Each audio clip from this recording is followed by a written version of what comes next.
What is up, and welcome to episode 45, Wellness Rewired, where we dive into the latest trends, science-backed strategy, and expert insights shaping women's health, fitness, and wellness in 2025. Whether you're looking to level up your workouts, optimize your nutrition, or find balance in a busy world, this is your go-to guide for staying strong, healthy, and empowered in 2025. I'm your host, Gina, aka Gina Marie Fit, and I'm so glad to have you here at the Unfiltered Trainer, where we emphasize health, fitness, and empowerment in all walks of life. In this episode, I first want to start with breaking down what's in for 2025. Health, fitness, and wellness landscape is ever evolving for women and for people in general, to be quite honest. As new trends emerge and research deepens, certain practices are being embraced, while thankfully some of these are just falling out of favor. So we're going to break down the ins, the outs, and everything in between. First up is the in that I think I am most looking forward to is seeing more personalized nutrition and fitness plans. This is popular and important in the sense because there are so many advances in technology right now.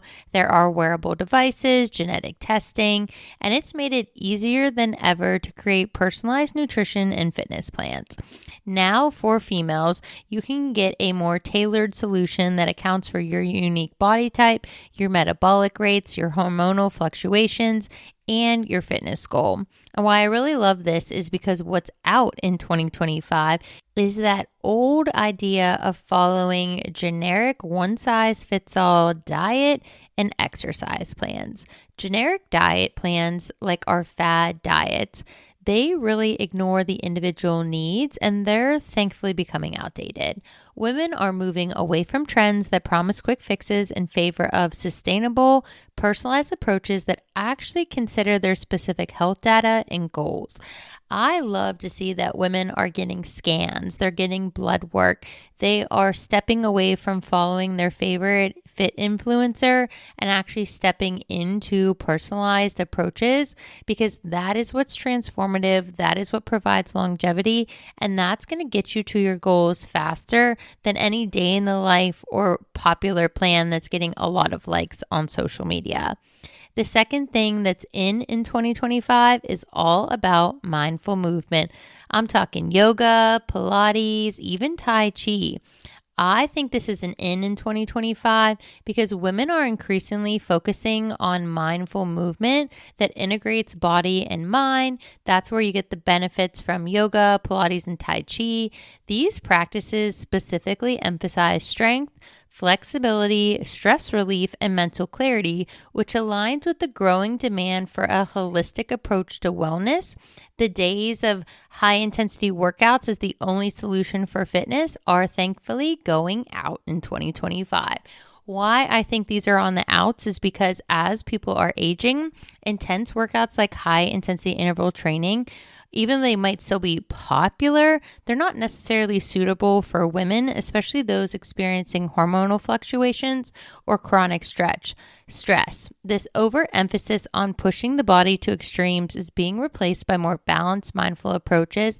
And if I could scream this from the rooftops, I truly would, because like you heard in last week's episode, when it comes to fitness hot takes, mine that I literally cannot stand is people that pride themselves on doing all of the things all of the time, and there's no balance. They're doing 2 workouts a day. They're not adjusting their nutrition to accommodate their activity levels, and then they're encouraging these unhealthy behaviors and those around them. So I really love seeing that in 2025, we are emphasizing balanced movement, intentional eating, and really catering what we're doing for our benefit, and don't feel like we have to keep up with our friends in order to stay quote unquote fit. Another in for 2025, in my opinion, is integrative health and functional medicine. Why I think this is going to become even more popular is because women are really embracing integrative health, which it's like an approach that combines conventional medicine with alternative therapies like acupuncture, herbal remedies, mindfulness practices. You also have the benefit of functional medicine, which looks at the root cause of health issues, and it's particularly popular amongst those that are seeking more of a long-term wellness solution. This is not for people that are looking for like quick results, but I really love that we're looking at energy systems, how it aligns with our organ systems. Then in return, what do we need to do to get in better alignment and stop decreasing this inability of our bodies to be so exhausted that you can't perform well in other areas of your life. What I do think is out in terms of integrative health and functional medicine is our over-reliance on pharmaceutical solutions for chronic conditions. There's a growing discontent with solely relying on medications to treat chronic conditions like autoimmune diseases or stress. Women are looking for more lifestyle-based solutions, diet changes, exercise, mental health practices, and they're trying to utilize those to manage their conditions in a more holistic way instead of taking medications that cause symptoms in a response that then you need another medication to deal with the side effects and the symptoms you're experiencing from the medicines you're taking. I do think that both of those have to coexist because I am somebody with a chronic condition who has no cure for their condition, and I have to pair my required and prescribed medicine with lifestyle changes. And when I don't, my body is totally out of alignment. So they can coexist when you have practitioners that really do support and listen to you and aren't just trying to push pills. We know there are great practitioners out there, and we know that there are other ones that are just trying to level up their charges. Not all types of medicine are good or bad. This is not an all in or all out. They can coexist, and when they do coexist, that is when you will have the most success in your health. Number 4, social wellness and community-focused workouts are totally in 2025. Social wellness is becoming more of a key factor in fitness routines as women really are seeking a sense of belonging and connection, whether that's group fitness, running clubs, or wellness communities. Online communities and even virtual fitness experiences are really skyrocketing because they help to grow and they offer a sense of support and accountability you might not necessarily get in your life or maybe even where you live. What I do think you're going to see less of a trend is isolated workouts, lone workouts, whether it's in a gym or you're at home by yourself. I feel like we did this for so long during COVID that people are really seeking that social community-based activity level, and women are moving away from doing things on their own in seeking of trying to find supportive social settings where motivation and camaraderie are prioritized. I will say that as a trainer, this one's a little bit tough because I really need a healthy division. So because I teach so many group fitness classes and I'm around so many people, my introverted self takes like a couple, like 2 or 3 group fitness classes. And then my other workouts I do on my own just because I can program. But I feel like for the average person who's not a trainer, I really feel like the elevated experience comes from a group setting.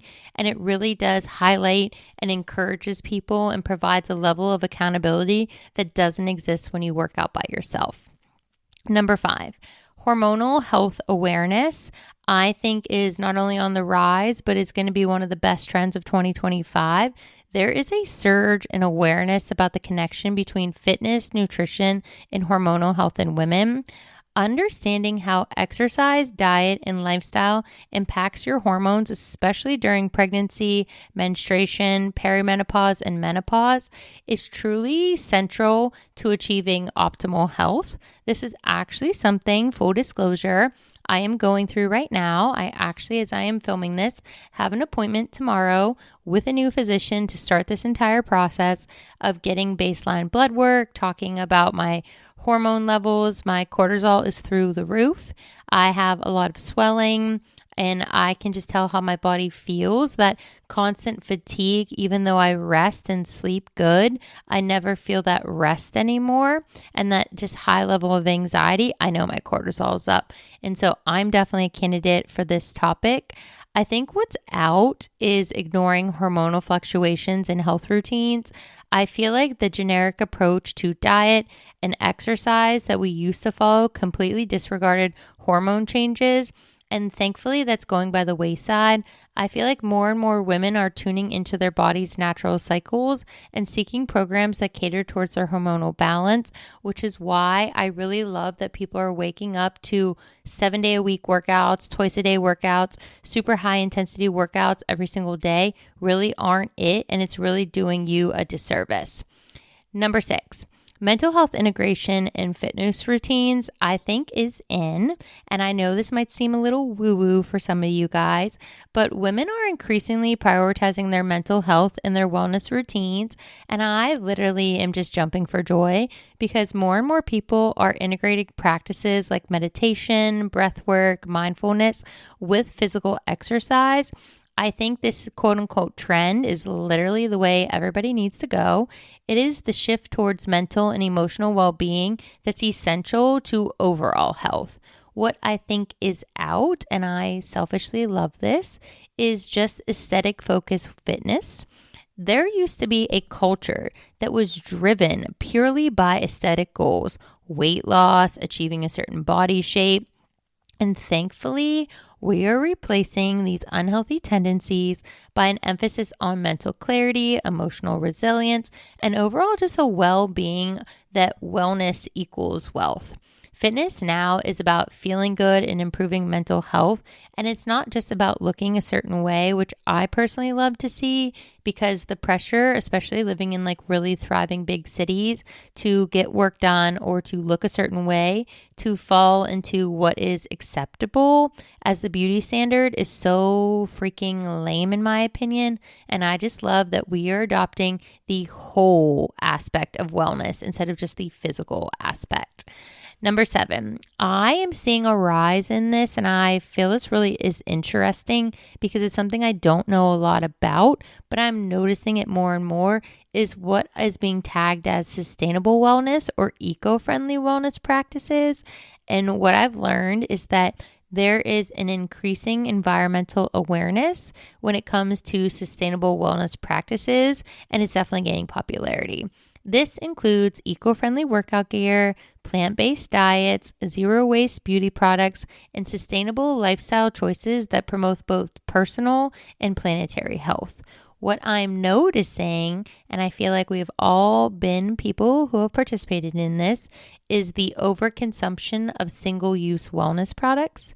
So the trend of purchasing like excessive amounts of plastic, packaged wellness products, it is fading, and you are seeing more sustainable packaging, more ethical options. And what I really love, and I heard this term and I resonated with this so much, is conscious consumerism, which is driving the eco-friendly alternatives. So even if like sometimes you can't find an alternative to a plastic bag if you don't have your reusable bags, being more conscious in what you are consuming and what you are buying really helps decrease landfills because you're not just buying to buy, you're buying with intention, which I have always said I'm accidentally a minimalist because I just want one of everything. I don't like having multiples of things, and I feel like this really aligns with this trend. Number 8, body positivity and inclusivity in fitness. Now, if you've taken one of my classes, you know that this is something that I have always been a natural supporter of, regardless of if it's somebody's day 0, day 1000, whether they are looking to gain weight, lose weight, and everything in between. I have always been a very inclusive person, and I'm really working to learn about terminology and verbiage when it comes to body positivity to help people thrive where they're at and help them to get to where they're going. And I like that there's a natural emphasis on this, not just for clicks or views, but because all bodies are good bodies and they all should be able to move freely and participate in any level of fitness program that they desire. So I really love that there are wellness practices for women for all body types, all abilities, all backgrounds, and we are releasing this unnecessary and unrealistic beauty standard that has dominated the wellness space. What is out, and I'm really grateful for that, is this emphasis on fat shaming and fat phobia. It's terrible. As a trainer, to see when people judge somebody because of their body type or their physical ability, especially in Tampa, I've seen this with gyms judging trainers. The exclusion of women with different body types not fitting the quote unquote perfect image from fitness culture, thank God, is becoming less acceptable. Women need to push back against body shaming and advocate for one another for inclusive spaces that celebrate all bodies. And I personally think, and this might be a hot take, but if you hear somebody talking a mess about somebody you love or talking down about a personal trainer or somebody in a fitness class, let this be your call to action that you rise above that BS and you speak up and you say something, because being silent and continuing this narrative when you know damn well somebody is talking about another person, and if it's somebody in your circle and you're not speaking up, you are just as much at fault as the person that's doing the shaming. And I obviously am getting on a soapbox right now because I feel very passionately about this. I feel like too often people are so afraid to not be liked, not fit in, not get the invitation with the cool kids club, that they stay silent, which only enables the situation and furthers that agenda. The more you rise up, stand up, and speak out on these issues, the more we eradicate them and make the health and fitness space the safe space that it was always intended to be. And rant. Now, number 9, sleep science and recovery-focused wellness. Let me tell you something, y'all. Being a trainer is not easy because people don't like to rest. They don't want to listen. They don't want to stretch. They don't want to skip a workout if they're feeling like too sore. You know, the whole pain versus soreness dilemma that I feel like continues to be a debate in my field. Sleep science and recovery-focused practices are now being recognized as critical components of wellness. I personally just went to another assisted stretch session, and I love somebody else stretching me because I don't stretch enough. Like, I have always had severely tight hamstrings because of my low back issue, and because of that, it just continues on. And I don't stretch enough. And I just love that there are places you can go and pay these fees and get your stretch on, and they do more than even I know how to do. And I freaking love it. I just love that women are increasingly aware of how their sleep and their rest and their recovery periods affect their overall health, athletic performance, and mental well-being, because it does lead to greater emphasis on rest-oriented wellness routines. And it really does help you help yourself in the long run.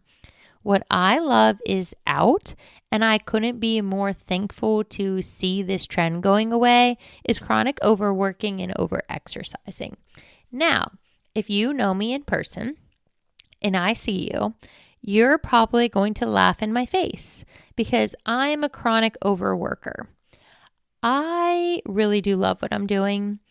I'm so grateful that everything that has happened in the month of January already, the accolades, the awards, in some way, I just feel like it's vindication for still being alive. And that might just seem like really dark, but the last year of my life, I truly was fighting for my life. And I, to the social world, was I really controlled it well. I was rarely ever honest with people in group settings or in public about what I was actually experiencing last year, because if I had to talk about it, I would lose my shit. Like, I would start crying. And even going to this doctor's appointment, I know that I'm probably going to sob after I get out of that office because I'm going to have to talk about what happened. And when I have to really talk about what happened and my symptoms and what I've gone through and the symptoms I still have that I'm still actively praying one day go away, it's really hard. And so because I'm alive and I'm doing so much better and I have all these opportunities, like my little heart can't stop working because I just feel so blessed to be alive and be on the other side of this and ever evolving that I just want to keep working. I just want to hustle and just completely change this year around. But I know that the culture of hustle and no days off thankfully is being replaced by a more balanced approach that does prioritize rest, recovery, and quality sleep. I just love that people are waking up to the fact that overtraining and constant stress are not the key to success in fitness or life. It is not a badge of honor to do 14 workouts in 7 days. Like, you're doing a disservice to your body mentally, physically, emotionally, and spiritually. And the one thing I will say, compared to like pre-accident, post-accident Gina, is that yes, I work a lot. Yes, I'm hustling a lot. But I've learned that like my butt goes to bed. If I don't want to go out socially, I just say no. When I am done and I'm at a social event, I go home. And if I didn't drive, I don't care how far it is, I'm Ubering. When I am done, I have gotten very comfortable in waving my flag and hightailing it out of there because at the end of the day, I know two things are relevant. I know I'm busting my ass and I'm working harder than I ever have intentionally on things that are extremely impactful and more important for me than like having a good time for like 2 to 3 hours. And two, I know post-accident Gina, having a brain injury, I don't recover the same when I drink or when I overextend myself socially than before the accident. And it's something that I'm really trying to work through and work on is understanding those parameters and limitations I have, knowing that I might have them for the rest of my life. I get extremely exhausted in social situations. So it's like truly imperative that I have certain days that I am social. And my friends know that if like something falls on the other days and I go, I am a certain percentage of the normal person. And that is just kind of where things are right now. And so like long-winded to say, I think a lot of this comes from a lot of us are high achievers. We're overachievers. We are just used to grinding like no other. And part of that is over exercising because it is part of our routine and we get so many positive benefits from it. But realistically, like I say to my clients, until I'm blue in the frickin' face, I know damn well if you go through one of my programs, there's no way you're doing a second class if you followed the parameters. You did what I asked you to do. You went to your heaviest that you should have gone for each intended exercise because not every exercise should be going up in weight. But if you really work to your activity level you should in that class that I gave or in the program I gave if you're one of my online clients, there is no way you're turning around and doing a second workout. You didn't go hard enough in the first one, period. Point blank, like if those last couple reps are not a physical freaking challenge, then you didn't work hard enough. And that's one of the things is that the gauge for what is effective and what's hard and what truly working hard should look like, it's gotten so skewed that I just love that we are coming around on the other side of this. Number 10. And this one, as you're listening to this podcast, you're probably going to laugh. I'm noticing a trend in digital detoxing and tech-free wellness. Women are becoming more conscious of their digital consumption and the mental toll of excessive screen time. Digital detox practices I'm noticing are on the rise because more people are seeking tech-free time and wellness activities that encourage unplugging, such as walks in nature, journaling, spending time with their loved ones, going to yoga, which is why I think a major out for 2025 should be constant connectivity and social media obsession in your damn workout classes. Y'all, unless you are filming content for that company, because I do that for some of the studios here in Tampa, Why is your phone on your mat or with you in the workout? I think unless you have a family emergency, and I've been there, you guys all know my life story at this point, why can you not go for the 45 to 60 minutes in that class without looking at your phone? The overuse of social media and the constant need to be connected to a digital device is being recognized as a source of stress and anxiety.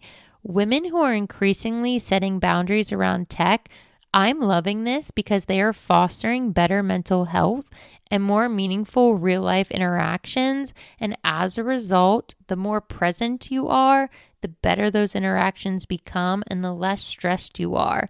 The less you feel tied to your phone, the more free you will feel. But if you can't even get through a workout class with looking at your phone, there is a problem and it's time to address it. All right, little bonus trend before we wrap this episode up. Something I'm learning and hearing more about, and I really didn't know anything about this 2 years ago, was biohacking for women's health, but with a different added level of caution. More people are starting to explore biohacking tools like nootropics, wearables, things that track biometric data and can aid in personalized supplementation, which optimizes cognitive function. Hello, it's why I'm looking into it, fitness and health. However, there's also a growing demand for products and approaches that are specifically designed for female physiology, which is why you kind of have to tread lightly in this topic because it can't be, again, one size fits all.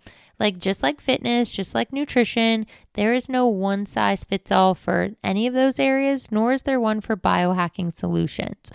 Women are starting to realize that these biohacking tools that potentially were neglected because there were gender differences in health and fitness, now we're shifting towards a more female-centered approach that considers unique hormonal, metabolic, emotional factors that also influence women's health, which is what was missing previously.